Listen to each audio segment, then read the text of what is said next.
All right, everybody, welcome in to the Sideline Fantasy podcast. We are coming to you live after week 6, heading into week 7 of the fantasy season, right at about the halfway point.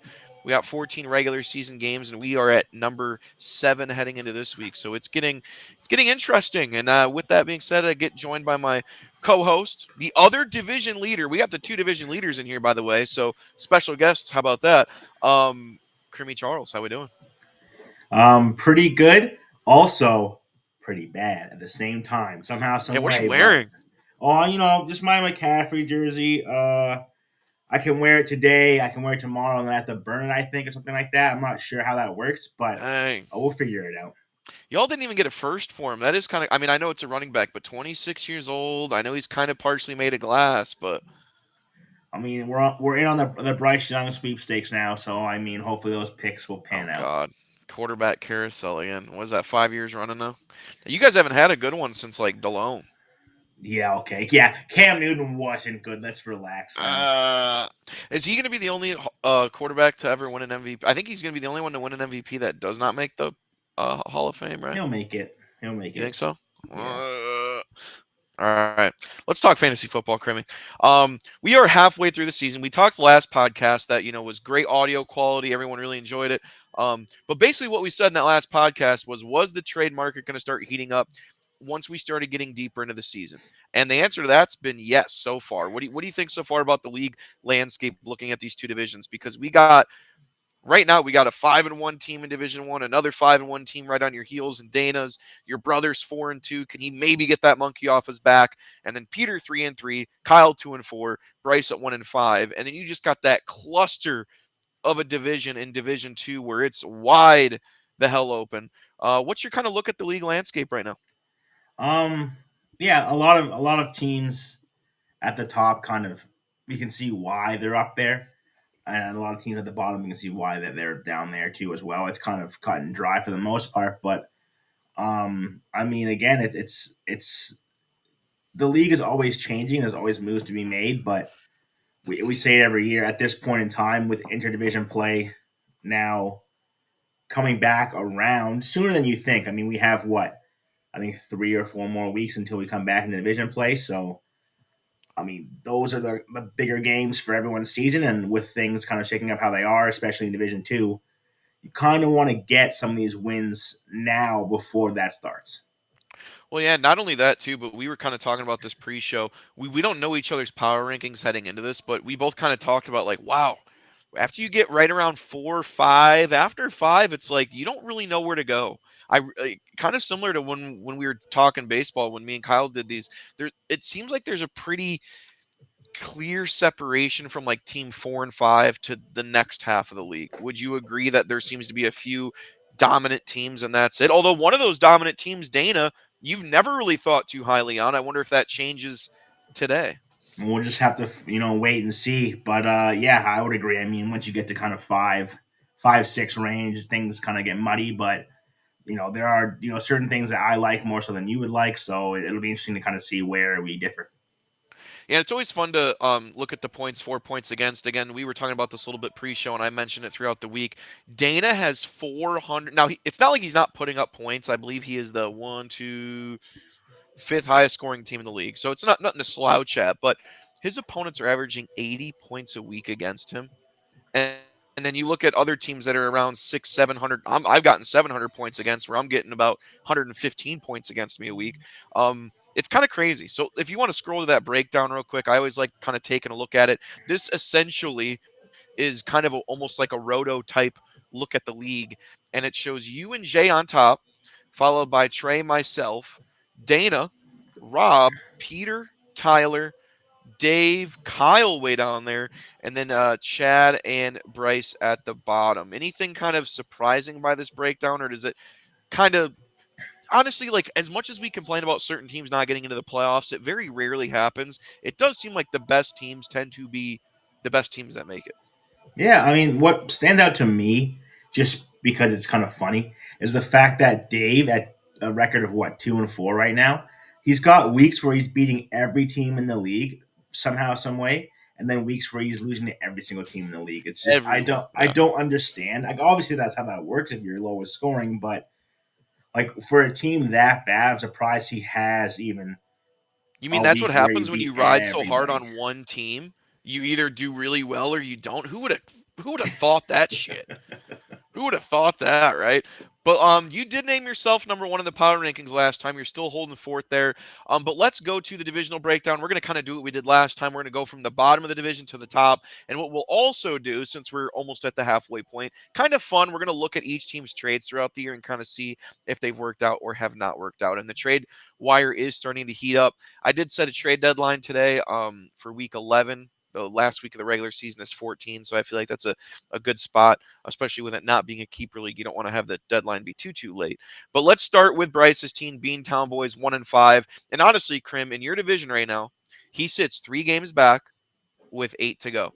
Now that sounds like it's catchable, but when you're looking at almost everybody in front of you having to lose multiple times, Bryce has to be in like win or you're done mode, right?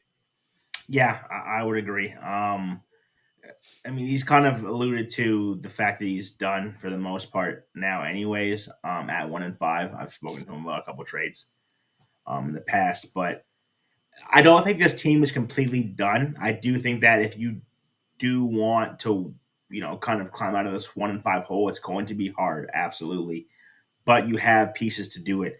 If you want to kind of try to sell the farm on Higgins, on Olave, on Justin Jefferson, on Goddard, like you have valuable people, valuable players, to where you can go out and get, players of value that can help you win games. But I mean, this week is looking very rough. I mean, gave him a good start with 21, but like Dobbins has been kind of up and down.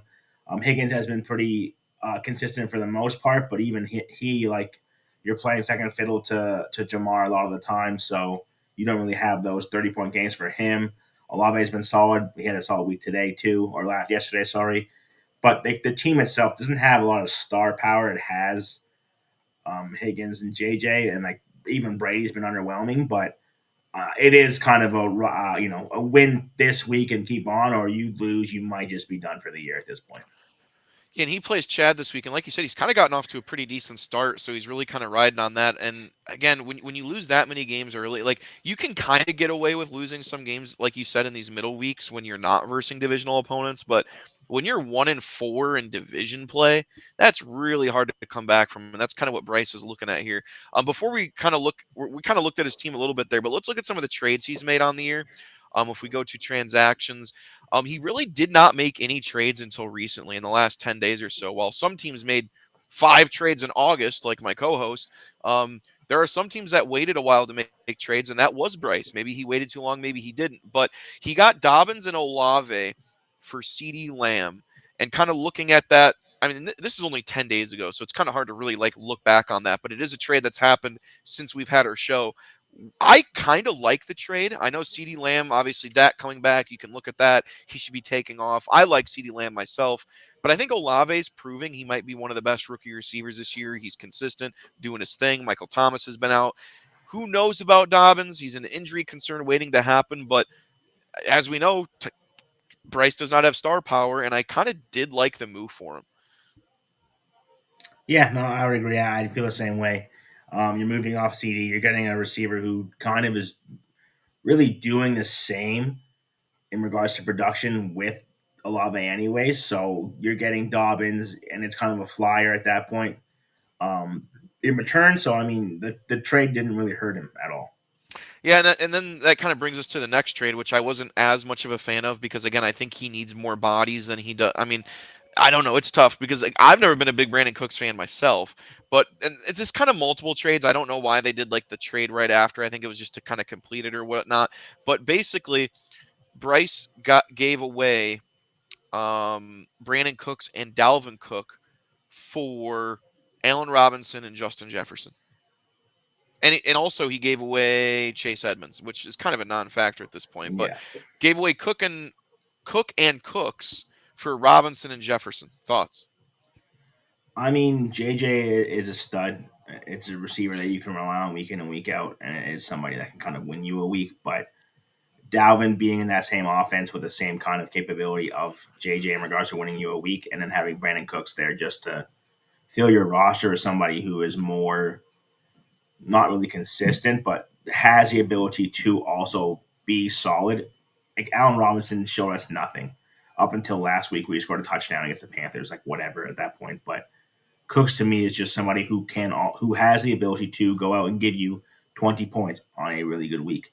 And I think you need that now. So I feel like this trade might have hurt Bryce, but obviously getting JJ in any sense really isn't a horrible thing to do. It just the timing wasn't right for this. Yeah, and that's kind of what it is. This could have been a little too late thing. Like I said, I've never been a huge Brandon Cooks fan myself, but I think you're giving up a lot of value there for the upside of Jefferson, which I think you can count on a little bit more than Cook given the injury concerns, but still kind of tough, pretty tough there. And obviously, Allen Robinson getting thrown around. Peter gave up on that experiment, which was, I believe, his fourth or fifth round pick, which was a little high on that regard, but tough going there. But yeah, Bryce is kind of in win now mode. He's 1-5. He's kind of fighting for his life right now, and it does not help he's in that division. You could argue with the start he's gotten off to this week, and if he was in my division, in Division Two, he'd probably be like, "Hey, I got a fighter's chance." But he's got a long ways to go right now, so that makes it kind of tough. Let's. Do you have your power rankings with you? I do. Just for fun, let's go each team by team, and then at the end we'll kind of recap our power rankings. I have Bryce as the 11th best team in the league. I'm sure that somebody in the league will be very happy to hear this. I have Bryce as the new number 12. Okay, so 11, 12, not too far off, but pretty much right there. So Bryce, first year in the league, getting there, buddy. We'll maybe one day. We'll see. Let's go to the next team. Fun old Kyle Carboni. My ball, Zach Ertz. He is in jeopardy. It's early. It's still early, but he is in jeopardy of not making the playoffs for the first time in his sideline fantasy career. And he did get some points this week. Murray 17, probably would have liked a little bit more than that. Kamara with 14. He's got a couple Packers in there this week. Sutton, Ingram, Montgomery. Um, he's kind of been scrambling a lot. Obviously, he knows he needs to make trades. He's been doing that. He's been trying to do everything really to stay afloat, and I think he's done an all right job of that. Let's look at his trades real quick while we're here that he's made on the season, and we know Kyle always trying to make trades just like you. Um, but right now, let's see. There we go. My computer is extremely slow. But going back, wow, we had a lot to go back on here. We actually have to go to a second page for Kyle. Wait, never mind. That was all. That was all. There we go. Trades. Bam. There we go. First trade week 2. We're gonna kind of retrospectively like look back at these trades as well, just because we're kind of at the halfway point. Week 2 trade. Looking back on it, Krim. Waller, Kamara, Moore. We've talked about this one. Diggs, Jacobs, Gainwell, and Njoku. Break that one down for us. Kind of looking back on it 5 weeks later. I mean, 5 weeks later, it looks like an absolute steal for me. Just Yep. it's there's one body here going to Kyle that's been somewhat serviceable, and it's been Alvin Kamara. I mean, mind you, I know Kyle's mindset during the deal. Well, it took a little bit to kind of talk through it.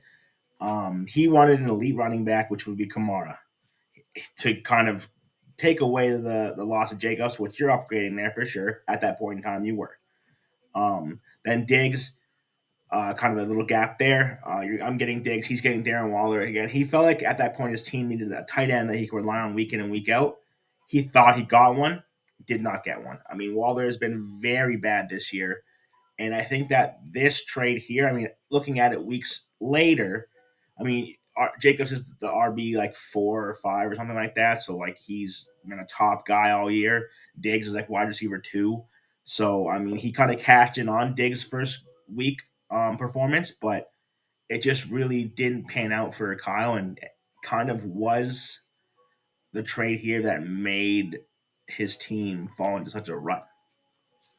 Right. Yeah, and it's tough because again, this was a week 2 trade. There's still a lot of unknowns when you're looking at a guy like Waller, who was a third round pick, stuff like that. And yeah, like you said, the Jacobs Diggs just outweighs Kamara, which is really is what it turned into. And even Kamara hasn't been his usual self, although he's starting to look that way. So yeah, that one was kind of a downer for Kyle there so far. The next one was another trade with Tyler, where he got in he actually went a while without making a trade. So this is only 8 days ago. So this is one that we've not talked about yet. But he sent Cooper Cup, DJ Moore, and Brian Robinson, who is now back, for Gallup, Sutton, and Taylor. Obviously, the big fish here is Taylor, but Cup's in there as well. And you could argue Cup's been having a better year than Taylor, but we have to kind of look at it in this way too, where Kyle also needed to win. He felt like he needed to win that week, and he had to make moves. So we'll get into the next move here in a second. But what was your thought on this? This move to me was solid for both teams. I think they both benefited from it, but Kyle, he had he had what he thought were his running backs with Kamara and Montgomery, and and you're getting Jonathan Taylor. I mean, he hadn't played for a bit, so you're kind of getting him on a discount to a degree. The upside for Sutton and Gallup, I think, are very high, as opposed to looking at DJ Moore, who's been playing with just awful quarterback play, and it's going to get even worse as the year goes on. So who really knows if he can even be startable at this point in time? But Cooper Cup, someone you can't really ever put too much of a price on. But I feel like this trade was actually pretty well balanced for both sides. Yeah, I do too. And obviously, it's kind of tough to really look at it because he obviously had to make a move much sooner than he wanted to. I think 2 days later, because Jonathan Taylor was obviously ruled out, he felt like he had to win this week. Then he had to scramble even more. So he was hitting the trade wire again. And that led to him having to trade Jonathan Taylor to you, Michael Gallup to you, and then Cordell Patterson to you, who is still sitting on the IR. And he got Aaron Jones. And oh, man, it's got to be tough for him hearing this. Hollywood Brown. He keeps getting injured players, trading them away, getting them back. Thoughts on this one? I mean, Kyle had sent me this, and I had to mull it for a bit, just because I wasn't sure. I didn't really want to get let go of Aaron Jones, and with Marquise Brown, he was kind of the intrigue there was more so to stack him with Kyler, I think, so that kind of gave him the incentive to make a trade like this. Again, he was still in like win now mode, so he has to win every week. So trading away Jonathan Taylor, who wasn't playing that week, trading away Cordell Patterson, who wasn't playing for, I believe he's still out this week and next week on the IR. Yeah. So I mean, he's still not going to have him for 2 weeks. And then Gallup being the piece that kind of sweetened the deal for me. I like Gallup quite a bit, so it kind of not that the other two weren't pieces that sold me, but the return of Dak and having Gallup on my squad, I feel like I really like. So that kind of, And made the decision easier. But I mean, getting the receiver you received back injured in that same game, yeah, kind it's of tough. those are my two things. And I mean, obviously, this is kind of what we're doing. We're looking back on these trades and we're seeing, oh, okay, Hollywood Brown just got sent on the IR, and essentially now it's turned into, as of right now, Aaron Jones.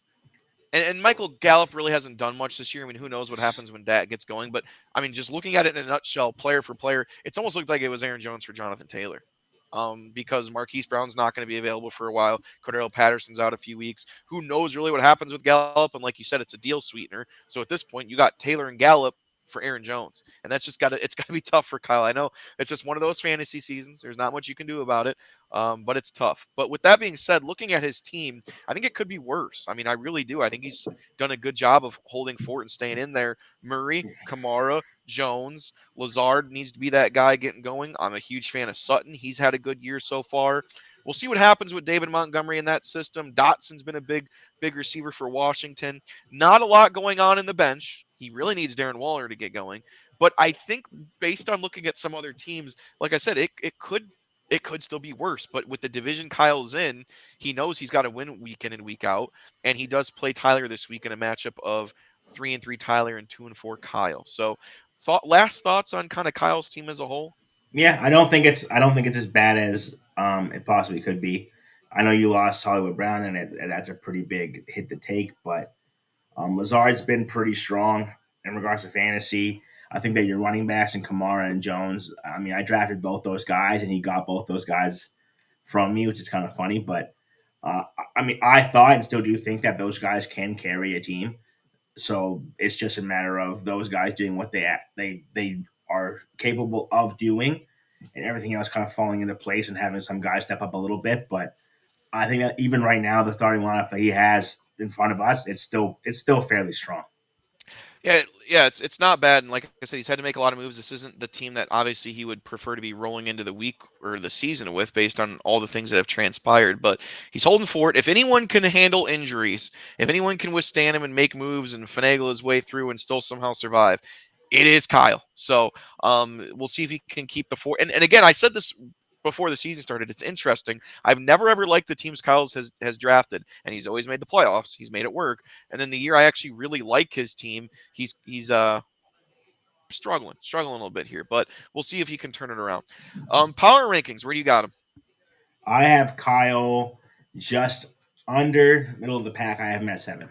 All right, I actually still have Kyle at 5.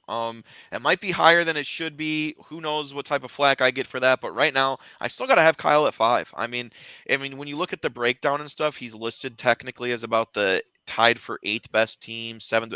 He's right around that middle of the pack that you talked about, but I still like his team more than some others. There's some teams that I'm kind of scratching my head on. Although we are starting to head into the bye weeks when depth does become important. So I got Kyle at 5. You have him at 7. Let's go to the next team up on the division, and it is Pistol Pete's platoon. His team might not look quite. It does look complete. He switched his team around because there was a trade that happened as we were recording the show. And with that being said, let's pull up Peter's team. Let's pull up his trades that he's made on the year, and let's kind of take a look at him. He's been not as trade heavy these last couple of years as he used to be, but he did finally start making some trades within the last 10 days, and that was the one we talked about with Bryce. So we don't really need to harp on it too much here, but from Peter's perspective, did you like him getting Cooks and Cook Yeah, from I for feel like he JJ? needed to do it. Once you lose Javante, I'm gonna be quick here. You lose Javante, you have to replace him. He's your RB1. And the fact that you will go over it again in a second. The fact that you're playing who you're playing, which you're no longer doing because you dropped Huntley. I mean, having to play Huntley for a week is just bad. So his running backs obviously took a hit early on in the year with Javante being knocked out, getting Dalvin Cook to replace him, and then adding on Brandon Cooks. I feel like it was something that Peter needed to do. He did it, and I can't really. I mean, both sides got what they wanted, and there's really nothing else to it. Yeah, I agree. And we kind of, like I said, we kind of broke this one down a little bit earlier. So I think Peter did a good job there. He also made a trade, obviously the one that just happened during the show, his second trade of the year, which is going to be he's going to trade away Jalen Hurts, who's been an absolute stud at quarterback this year. And it's one quarterback leagues, as we know, Krim. We've known this for years. Everyone in the league probably knows this. It's really hard, even when you do have a top one, two, three quarterback, to get the value you deserve for that guy because. Hell, you should have a top 12 quarterback in the league, right? I mean, essentially, you should. Doesn't always work out that way. But he did trade Jalen Hurts to myself for Russell Wilson, Raheem Mostert, and Hunt.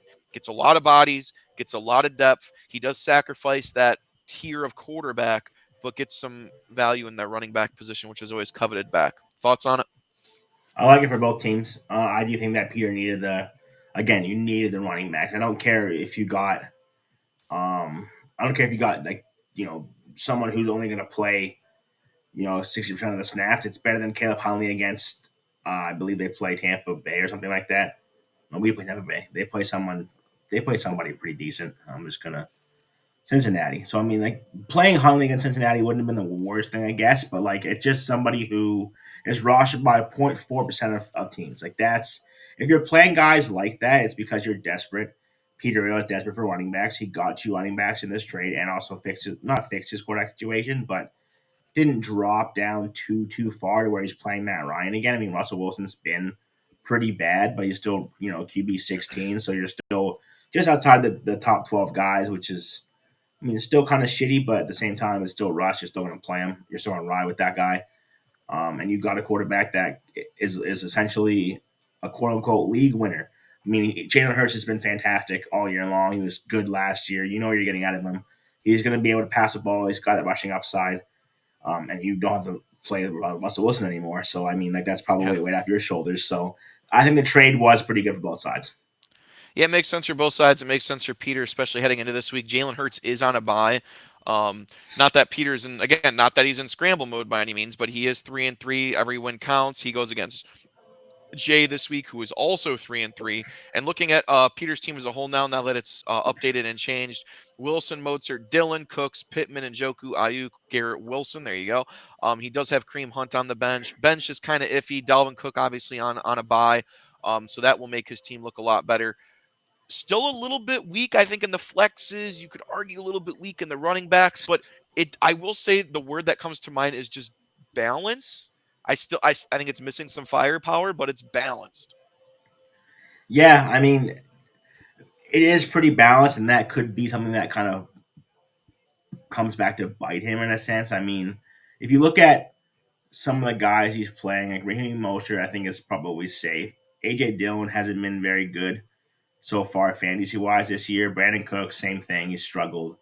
Pittman, he's been very hit or miss. I feel like he changes his ways and kind of becomes that guy you need. But with Pittman being your wide receiver one, he has to really step up every week. So you don't have a JJ anymore. So you're kind of hoping that he kind of breaks out. And like you said, the flex is Ayuk with CMC coming into the fold. Unfortunately, for me, but good for them. I kind of like that spot for him. Your receiving numbers are going to go down. I mean, it's just a given. That's just the type of player CMC is. Jimmy G's probably going to absolutely love dumping off the ball to CMC. And so, I mean, Ayuk kind of is hindered to a degree. And then Garrett Wilson, that whole Jets passing attack has been pretty bad as of late, unless you're Brees Hall. So I mean, he's been kind of again hit or miss as well. So if you have that many players who are kind of capped and don't really have that upside to go out and score 20 points a week, it's going to be hard to kind of win games without that. So the balance is definitely there, but I feel like there is such a thing of having too much balance, and this is kind of one of those times I think that it's going to be a bad thing. Yeah, exactly. And yeah, because you're gonna have some weeks that are just duds, and that's tough. But like I said, Dalvin Cook coming back next week, that is kind of his star power there. Obviously he had to give up Hurts. Hurts and Cook would have really kind of jumped his team up a bit, but just needed bodies. Really, just needed some guys to kind of fill in some roles because he was having to start. Other guys that just really didn't look too great, and especially going against Jay this week, who I think is probably one of the best teams in the league. Still, I've always been riding his team pretty high since the draft. That's a tough matchup. That is a very tough matchup. So big 3-3 matchup between those two teams. Overall, where do you have Peter in your power rankings? I have Peter in my power rankings as the ninth team. Ninth team. All right. I have Peter also as the ninth team. So we're right on par with that one. Still in the bottom half, still fighting for a spot, no doubt about it. Still in the thick of things, but I think I might like the other teams in the division a little bit more. So let's talk about those teams and let's go to your brother Trey. Now, obviously, with Trey, he has not made a trade this year, right? So No, I don't let's think see. he has. I don't believe so. No, he has not. We'll see if he can go 2 years running like it. This is his best start to any fantasy season, I believe. 4-2 record. He's won two in a row. He gets to go against Dave this week, so he might as well make it three in a row. Um, I look at his team though, and I see 4-2. I see he's got one of the best breakdown records. I see all this, but there's just something when I look at his team where I'm just like, I think it's a little overperforming still. Like I see Michael Carter in the lineup when we see Brees Hall's action coming on. Hayden Hurst is right now in his lineup. I know Brown and Smith are on a bye, so you have to look at that perspective. I'm a Notre Dame guy, but Chase Claypool's very hit or miss. Amari Cooper on the Browns. Ugh. I mean, Najee Harris, never been a huge fan of. So I guess it's little bit of just names I'm not fans of. But tell me, tell me something about your brother's team. Why is it 4-2? Why is it one of the best teams in the breakdown? Are you a believer or a non-believer in your brother's team? I would say I'm in the middle. I definitely think it has the ability to be a good team with, I think it needs one move. What that move is, I can't really put my finger on it. I mean, it's a matter of getting another running back for sure. But I do think that it's got something that other teams lack, and to me, that's star power. It's got Devontae Adams. It's got George Kittle, who's now kind of getting into things, and I think that with McCaffrey there too, again, I hope it'll boost George Kittle for sure. It's got AJ Brown and Devontae Smith have both been pretty good receivers. It's got Joe Burrow, who went off to a got off to a really bad start, but has been pretty good since then. Amari Cooper, somebody who he kind of got at a discount because it's the Browns' offense. There's no Deshaun, but if he can hold on to this record and be one of the top three teams in the division, what happens when Deshaun comes back? Does Amari Cooper stock then just jump like that, and you just have him because he's been your number two receiver all year, and he just becomes that much better. It definitely needs a move, but I don't think that it doesn't look sexy on paper, and I can give you that much. But It's just the fact that it has household names that it's kind of keeping itself afloat. And really, Amari Cooper, it's not like he's not performed well. I think he's receiver number 11 in fantasy. I think he's got a few touchdowns on the year. He's had a couple 100-yard games. So I would not have guessed that in that Browns offense with who the quarterback was. But I mean, he is putting it together. And looking at his team, if he could somehow trade, because I think he's got the receivers, he's got Brown, Smith, Cooper, Adams. If he could package one or two of those receivers to kind of improve that running back game of Carter and Harris, and then literally like nobody at this point, because Antonio Gibson, I think, is losing that job pretty fast. But we'll see what kind of playing time he gets. But he's got no running backs behind that, and that's what makes it really, really tough. So he is 4-2 right now. He's riding a 2-game win streak, and he might make it 3 going against Dave this week. We'll see. But overall, where do you have your brother in the power rankings? I have Trey smack dab in the middle at 6. All right, I got him right at number 7, so a little bit lower than you. 7 over. You have him at 6. All right, let's keep moving up that divisional ladder. Next up, we got the Brady Bunch, Dana.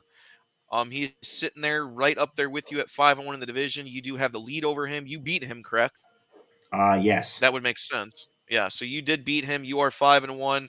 Both your teams are up there right now fighting for that spot. He has only made also one trade on the fantasy football season. And it's not that it was a small trade by any means. I think both these players are relatively important pieces in fantasy, but he got Christian Kirk from me in week 4 a few weeks ago now for Kyle Pitts. Now, Christian Kirk is the number 16 receiver, but really since I've traded him, Kirk has not done much. And since I've gotten Pitts, he has not done much. So it's essentially kind of a wash at this point.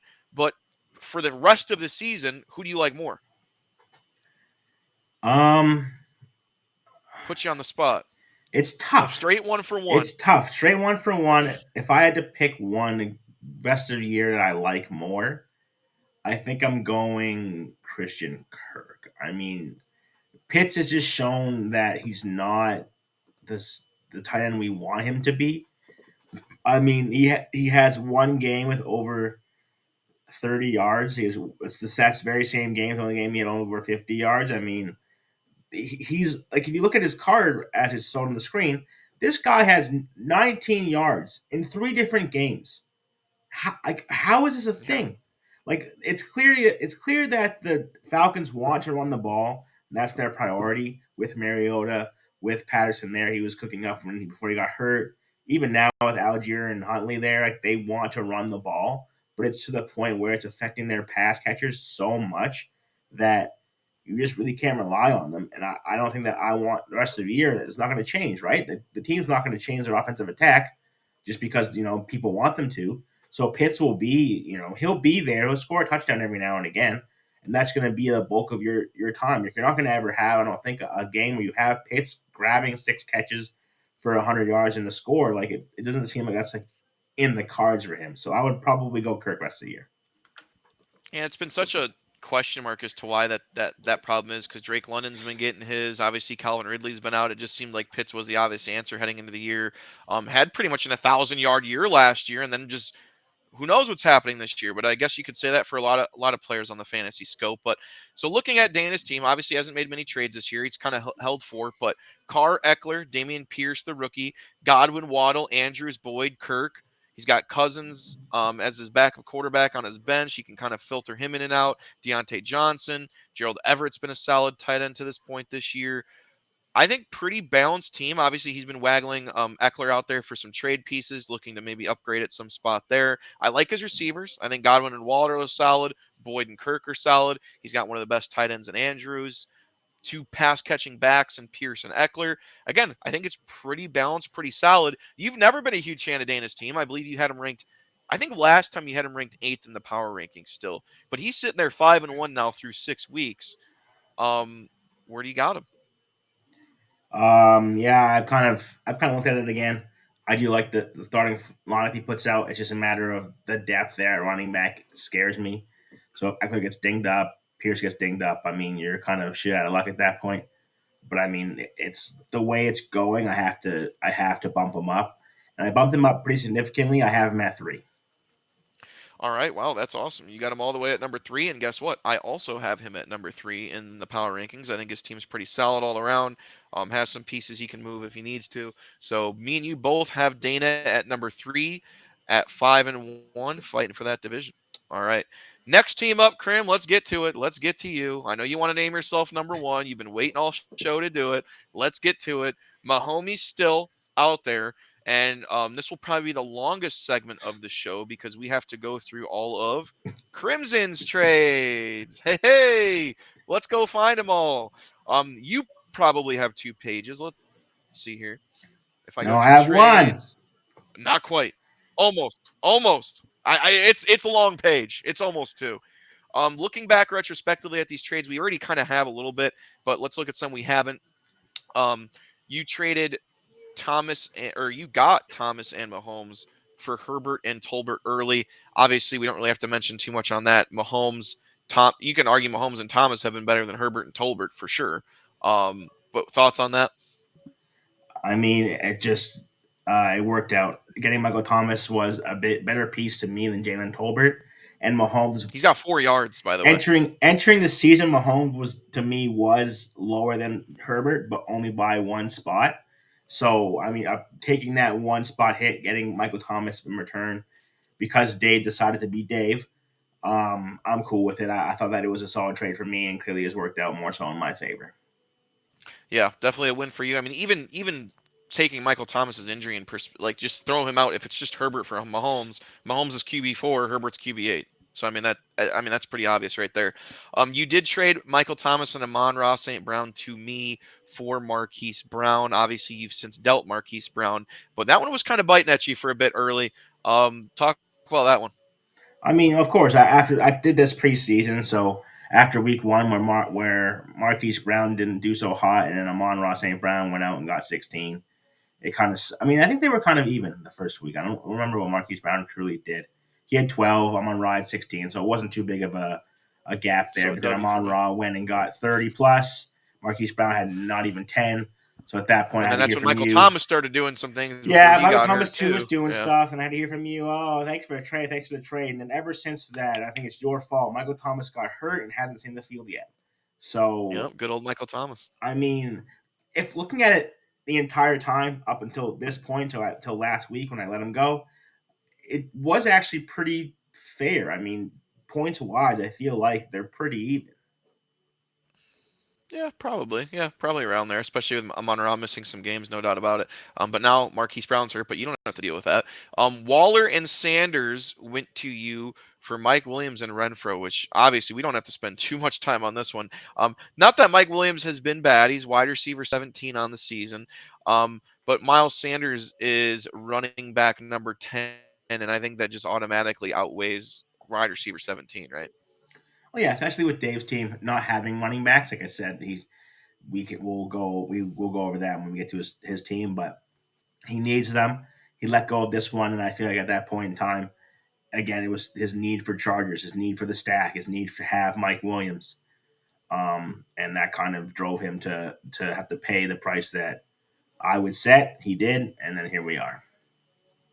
Yeah, no doubt about it. And again, it's not like it's awful. I mean, if he needed receivers, like I said, that's not too much of a difference there. But Darren Waller's pretty much been non-existent. Hunter Renfro the same. So let's move on to the next one here, which was you trading Waller, Kamara, and Elijah Moore. Obviously, we've already talked about this one. Diggs and Jacobs. We've kind of broke that down. You kind of got the win there. Kelsey and McKissick to you for Robinson and Hilaire. And really, at the outset of this one, I thought this one was pretty fair. Hilaire and Robinson, both workhorse running backs. Kelsey, I know Chad was kind of like, I'll never trade Kelsey again just because of what he did in those couple weeks afterwards where he was just putting on a clinic. But Kelsey, at some point in his career, he will fall off, but it is not this year. I mean, he is still doing Kelsey things. Thoughts on this one? Yeah, I mean, I wanted to get a tight end. Didn't have one, and that was kind of the biggest thing for me. Running backs, I had them in an abundance at this point. I tried to shop Edwards Hilaire and Robinson around for a while, and there were interested parties, but nobody wanted to kind of give me what I truly wanted. It was more so I wanted Kelsey or I wanted Andrews. I knew Andrews would cost me an arm and a leg, so I decided to try Chad. He sent me a counter. I sent him back a counter. deal was done. And I mean, it gave Chad what he needed. He needed running backs because at the beginning of the year, ETN was not great, and he was playing like the likes of Khalil Herbert and stuff like that, I think, or something like that. But it worked out for me. I mean, these two running backs, there's still promise there, but clearly, like they're not putting up the same 20 plus points a week that they were before. Well, the other thing too is I think Travis Kelsey had more points in that one game than Hilaire and Robinson have combined in the weeks since this trade. That is Um, true. That is which is true. crazy. Which is crazy. But no, I understood it. But Robinson, again, ATN's role's kind of increasing a little bit. Robinson hasn't really been fantasy relevant since week 3 either. I mean, his recent string of games hasn't been that great. So, I mean, right now, looking at it, it's a complete obvious win for you. But at the time of the trade, I thought it was decent value for Chad on the way back. But last one, obviously, we've already talked about this one, so we don't really need to spend too much time on it. But you did get Jonathan Taylor, Michael Gallup, and Cordero Patterson, and you sent away Aaron Jones and Marquise Brown. So let's take a look at your team overall here. Leading the division, 5-1. You are the highest scoring team in the division. You still have a nice, looking at the division standings, a nice little 80 waiver points left. Kind of break down your team for me a little bit here. I know you're going to name yourself number one, so tell me why. No, I'm not. Yeah, I am. I definitely am. Only because I feel that way. I just it's just tough again to find essentially a true weakness on the team, in my opinion. Mahomes has been a great quarterback, fantasy wise, and in real life. I mean, he's just a stud. Jacobs was surprising to most for sure. I don't think anybody kind of thought he would do something like this, but he's been pretty good. JT is JT. He's picked number one overall for a reason. Clearly, that people think that he's going to kind of take off again. Receivers, I mean, without Diggs in the lineup, it looks wishy washy, but I do hope that someone like a Pierce or a Gallup or a Dobbs can kind of emerge and be my wide receiver too. That's the one kind of thing I don't have. Um, and it kind of cuts into my flex with me having to play all these receivers and hope that they just kind of give me something that's serviceable. It is a lot of it is pretty much the stars have to be stars, and then everybody else kind of needs to just fall in line. But I mean, it's just the depth too. I mean, running back depth is important, especially now. And I think that having a Jacobs, a JT, a Miles Sanders, and a Cordero Patterson kind of core there is pretty. It's pretty good. I mean, it's luxury at that point. I mean, Cordero had two 20-point performances before he got hurt. He's getting through Tampa Bay, San Fran, Cincinnati, and Carolina. He'll miss those games. He already missed 2 games before. I'll get him back. He'll play the Chargers, the Panthers, the Bears, Washington, Pittsburgh. Okay, all those like nobody there scares anybody in regards to defenses. So that there is just a piece for me to kind of use as I need to kind of get through this stretch of games or a trade piece or whatever. I mean, there's just a lot that can still be done, but nothing that I'm not. There's no part of my team that I'm kind of uncomfortable with. Yeah, and I kind of mentioned this to you before. We're talking about a lot of teams that are just like kind of missing star power, and here you are with Jonathan Taylor, Travis Kelsey, Stephon Diggs. I mean that's 3 stars right there. I mean that's what a first round pick, a second round pick, and a second round pick, and they're all performing the numbers of a first round pick at this point. I mean, really. You also have Josh Jacobs, which for some reason people sleep on every year. I have always been a Josh Jacobs fan. He's always been a workhorse, and here he is doing it yet again, being a workhorse, being that back that goes in there week in and week out and just gets carries and does what he needs to do. And he is running back 7. You also have and I didn't want to not call Patrick Mahomes a star. He's QB4 right now. So again, you're looking at one of the top fantasy quarterbacks in the league, and then all these stars, and then you also have guys like Duvernay that can break a game open. Pierce has been really solid lately. Cordero Patterson will eventually come back when you need him the most. So Miles Sanders, we haven't even mentioned him. He's on a bye, and he is also a top 10 running back. So you have 2 top 10 running backs. You have the top tight end. You have, and that, by the way, those two top 10 running backs isn't counting Jonathan Taylor. So that's pretty crazy. And then you have Stephon Diggs on your bench, who currently is wide receiver 1. So I just I think the team is built perfectly for the playoffs because if you can go into the playoffs with those 4 guys healthy, I mean, you could be looking at 100 points right there. I mean, just from those four guys alone. So I think your team is pretty stacked right now. You have four superstars. Usually in the fantasy season, although you've made the playoffs numerous times, a lot of these trades sometimes come back to bite you in the ass. And right now, they are not. So without further ado, Krim, I have jumped you up in my rankings. Last time I had you number two, I got you number one. No, I mean And you I'm got surprised. yourself. I'm surprised. I'm number one as well in my books. I'm surprised I'm number one in your books because I mean I know you love Jay, you love his team. I'm just glad to have been able to persuade you into putting me up there, and I'm hoping that if all things go well, it just remains that way. Again, it's fantasy; anything can happen. But me being one here for me and one here for you doesn't mean I'm not willing to trade. So hit my line if you want some of these players. Oh man.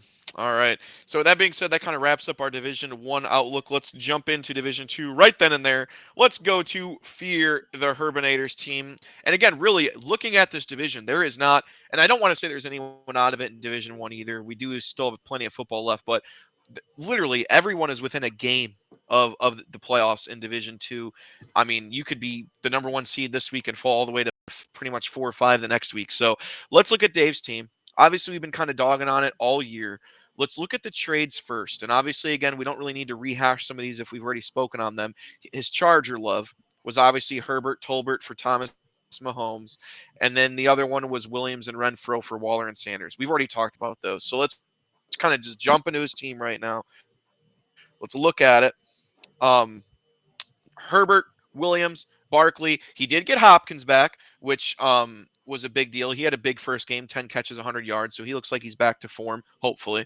Mike Williams, Jasecki's been it's hard to say. He's tight end, I think 10, and he's had like two good games on the year, but that's the nature of a fantasy football tight end. Um, I Swift is coming back. I know he wants us to think his team's better than it is. I just can't. I just can't roll with it. I just can't, Krim. I don't know what it is. It's. I mean, he's got a Saquon Barkley. He's got a DeAndre Hopkins. He's got a Mike Williams. We'll see what happens with Swift. I think you could argue there's worse teams, but I don't think there is really. No, I mean, does it look better on paper now at D Hop? Yeah, I mean, but that's kind of something that he knew was going to happen. It's just these players aren't performing. You're having to rely on um, someone like a Judy who's playing with a struggling quarterback who also may be hurt. So like that's kind of never great. You're having to play both Lions running back, which again they hinder each other's upside. So sure you get all the points there, but if it's a game where they scores 10 points, both your backs are involved, and that's not ever great. There are very little kind of duos you can play both of, and I don't think this is one of them. And then the bench just it doesn't have anything kind of that I would want on my squad. I mean, there's nothing of value here. Maybe Renfro and like Higby is out of the question. He's on a bye. That's why Giuseppe's being played. But I just don't think that this team is. It's really boom or bust, which can be said for most teams, sure. But this team is really boom or bust. Like you really have to have Herbert, Barkley, Mike Williams, Swift kind of pop off. Hopkins had a good day yesterday with 10 grabs for 103, but he didn't get in the end zone. That team still scored 42 points. Yeah, they scored 14 on defense, I think. So, I mean, you still scored, what, 28 on offense? And none of them were to Hopkins. And even Kyler only threw one passing touchdown. So the upside for Hopkins is there, sure. I don't think Hopkins saves his team like he thinks it's going to. And this team is still, I mean, it's still pretty bad. Well, and also too, it doesn't help that Judy. Like I said, I love Judy coming into the year, but I mean, what do you do with that offense right now? I mean, if you would have told me Hopkins, Williams, Judy is your receiving core to begin the year, I'd be like, hey, that's not bad. All right, Barkley and Swift, all right, that's not bad. But we're 6 weeks in now, and stuff changes. And I mean, Barkley's been amazing. Jamal Williams has been a good fill-in, but someone's going to snipe touchdowns off Swift. So maybe we're giving him too much of a hard time right now at 6, or where we have him in our power rankings, where I have him in my power rankings. But that's just where I got him, number 12. Yeah, I gave that to Bryce just because his team looks pretty rough. I gave Dave with the new kind of revamped look to us in a sense. I gave him a little bit of a bump. He's not climbing out of the basement just yet, but I have him at 10. All right, so moving up a little bit. Yeah, maybe I'm giving too hard of time. We'll see. But I got him at 12. Krim's got him at 10. We are going to stop here real quick. We're going to cut off the stream, and we are going to start up part 2 in a second. So stick with us.